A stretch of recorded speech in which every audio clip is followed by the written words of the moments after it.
Você sabe como lidar com os seus pensamentos negativos? Você sabe como lidar com as suas emoções? Você já ouviu falar de agilidade emocional? Então, se você nunca ouviu falar sobre isso, você precisa ver esse vídeo até o final. Eu sou a doutora Ingrid, do canal Medicina Natural com a doutora Ingrid Teixeira. Para poder te explicar isso de uma maneira mais clara, eu montei uma apresentação aqui no PowerPoint. Então, vem comigo aqui para o computador. Então, nós usaremos um método desenvolvido pela psicóloga Susan David. E ela falava que o principal objetivo da agilidade emocional é manter viva a sensação de desafio e crescimento por toda a vida, tá? Então, nós temos 4 passos para sair do turbilhão de pensamentos utilizando a metodologia da agilidade emocional. Hoje em dia, a gente sempre ouve falar em pensar positivo, pensar positivo, pensar positivo o tempo inteiro, não é verdade? Mas nem sempre o pensar positivo por si só vai te ajudar a modificar a sua fisiologia cerebral e te ajudar a sair desse ciclo vicioso de pensamentos negativos. Por quê? Porque quando a gente tem um pensamento negativo, um sentimento negativo, e a gente foge dele, empurra ele para fora do nosso cérebro e coloca um outro pensamento positivo no lugar, pode acontecer desse pensamento negativo, na verdade pode acontecer não, acontece com todas as pessoas desse pensamento negativo voltar com força total. Vou te dar um exemplo. Às vezes a gente briga com o marido, mas engole o sapo. E aí, numa segunda briga, o que acontece? Você junta a situação daquela primeira briga que vem com força total, como sendo a gota d'água para você explodir. Não é verdade? Você já passou por uma situação assim? Isso é um exemplo de que o pensamento que a gente teve, aquela emoção negativa que a gente teve e não demos atenção a ela, não olhamos para ela, ela voltou com força total e fez com que nós tivéssemos uma atitude fora do nosso padrão. Uma atitude indesejada porque nós agimos com a nossa emoção. Então a ideia é a gente olhar para as nossas emoções, entendê-las, identificá-las, acolhê-las para poder trabalhar em cima dessas emoções e agirmos conforme os nossos ideais, os nossos valores e não agirmos no momento da emoção, ok? Vamos voltar para cá. Então, é isso aqui, olha. Pensamentos ruins voltam de forma amplificada. Quando a gente não olha para esse pensamento, nós não trabalhamos essas emoções, ela pode retornar, ela volta à tona de forma amplificada, tá? A doutora Susan David criou uma metodologia em 4 passos para a gente aprender a lidar com agilidade emocional, com os nossos sentimentos e as nossas emoções. Então, fica aqui porque essa é uma parte muito importante do vídeo. Vamos voltar aqui para os slides. A sigla dessa metodologia é NASA em português. E eu vou te explicar o que significa cada uma dessas letras. Então, N significa nomear. Então, a gente precisa identificar as nossas emoções, saber o que eu estou sentindo. Estou sentindo raiva, estou sentindo tristeza, é uma ansiedade. Não precisa ter um nome correto, mas você precisa nomear o que você está sentindo. Eu estou irada nesse momento. Então, você precisa identificar e nomear. A segunda letra é o A de aceitar. Então, a gente precisa parar de lutar contra os pensamentos negativos. Ninguém é feliz 100% do tempo, gente. Tá? Todas as pessoas no planeta possuem pensamentos e sentimentos negativos uma vez ou outra na vida. Tá? E a gente precisa parar de lutar contra esses sentimentos, esses pensamentos. A gente precisa ter empatia por nós mesmos. O que essa emoção, o que esse pensamento está querendo me mostrar?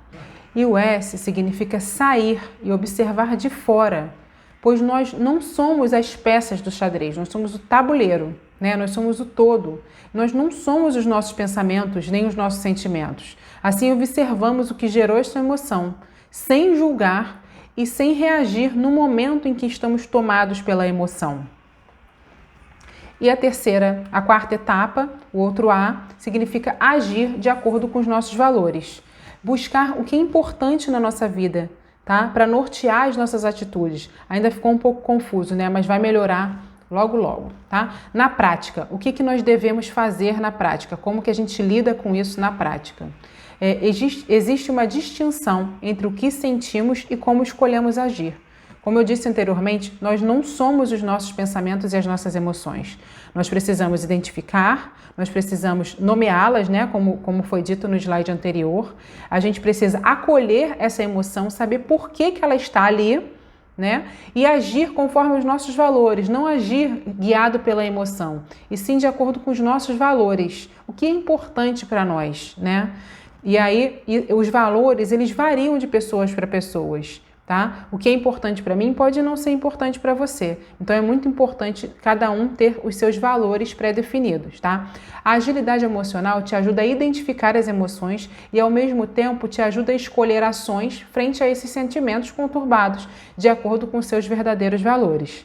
Essa habilidade facilita o crescimento individual e as relações interpessoais. Então, é muito legal a gente falar sobre os nossos sentimentos com os nossos amigos ou os nossos familiares. Expressar o que nós estamos sentindo é muito importante para esse processo.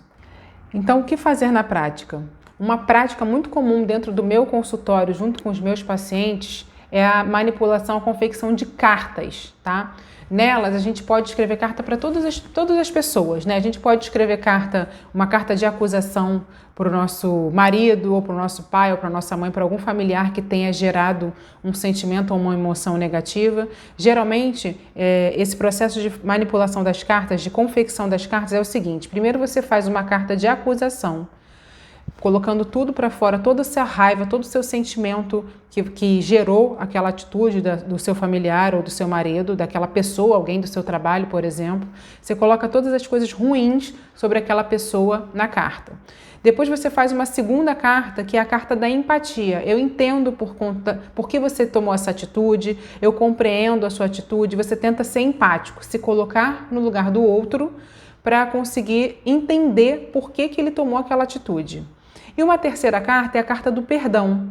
Então você perdoa aquela pessoa e, ao mesmo tempo que você perdoa, você diz que a partir de agora vai ser diferente. Você vai olhar para isso de uma outra forma e você vai agir de uma outra forma, assim como os seus valores, né? Conforme, em concordância com os seus valores. Tá?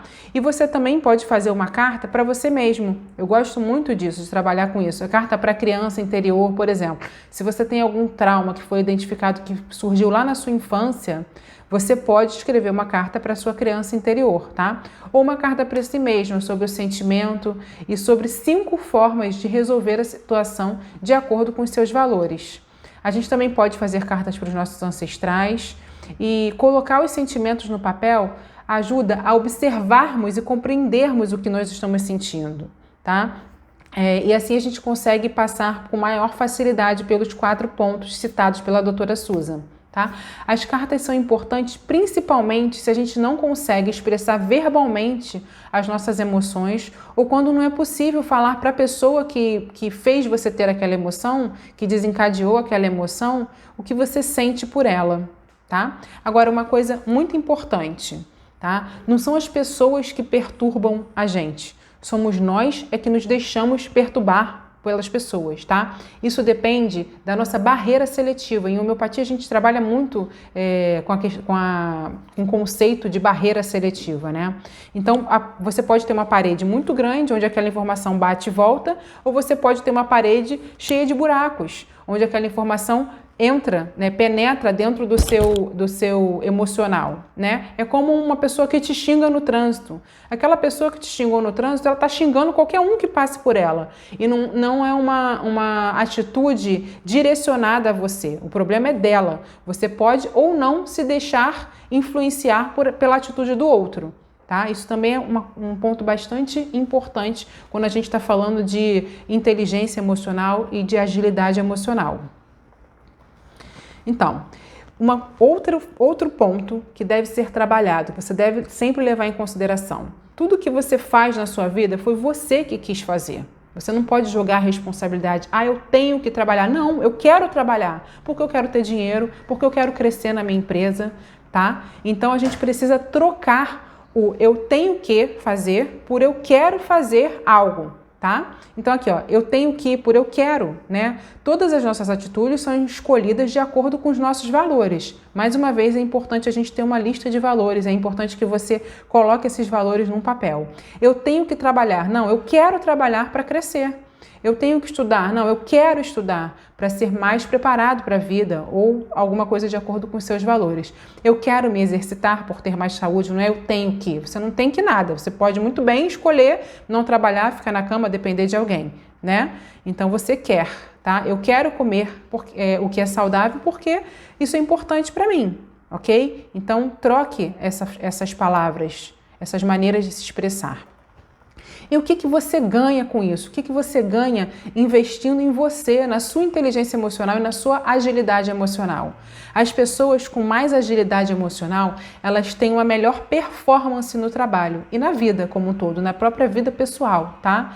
Elas lidam melhor com as adversidades da vida, conseguem tolerar um maior nível de estresse sem adoecer, suportam melhor as frustrações, mantendo-se sempre abertas às perspectivas de novos desafios, tá? Então a gente tem sempre que encarar o desafio como algo enriquecedor na nossa vida. Se existe um desafio, então vamos seguir em frente, vamos querer contornar e ultrapassar esse desafio, né? Olhar de frente os pensamentos e enfrentá-los, convivendo com eles. E quem está no controle? É o pensador ou o pensamento? Esse que é o segredo. Quem está no controle? Você. É você que é dono do pensamento, não é o pensamento que é dono de você. Ok?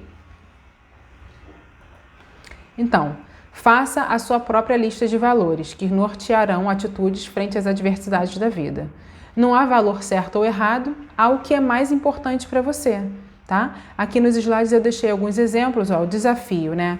Enfrentar e superar tarefas e problemas difíceis, pertencimento, ter alguém ou um grupo para poder compartilhar coisas e sentimentos, coragem, usar a força interior para superar dificuldades, conflitos e perigos, autonomia, ser independente e conquistar as coisas por você mesmo, sensibilidade, perceber e respeitar as necessidades e emoções dos outros, a precisão, ser correto nas suas opiniões, nas suas crenças e ações, aventura, ter experiências novas e excitantes, cooperação, trabalhar com outras pessoas para conquistar um objetivo comum, experimentação, aprender e explorar conhecimentos novos, confiança, poder confiar na palavra e no comprometimento dos outros, generosidade, dar o que você tem aos outros. Em relacionamentos, sentir-se conectado aos outros.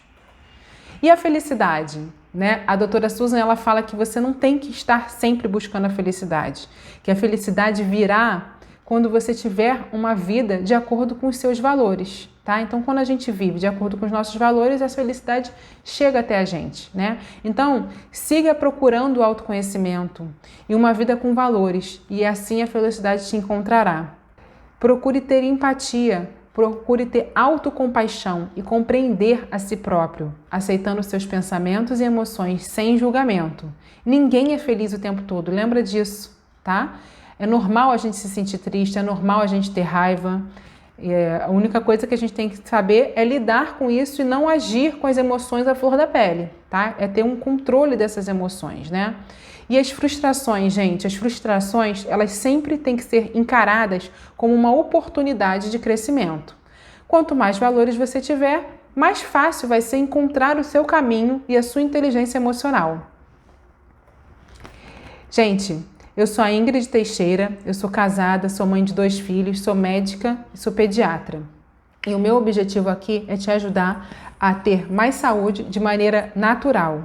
Obrigada por estar comigo até o final. Compartilhe esse vídeo com os seus amigos que precisam de mais inteligência emocional. E até o próximo vídeo.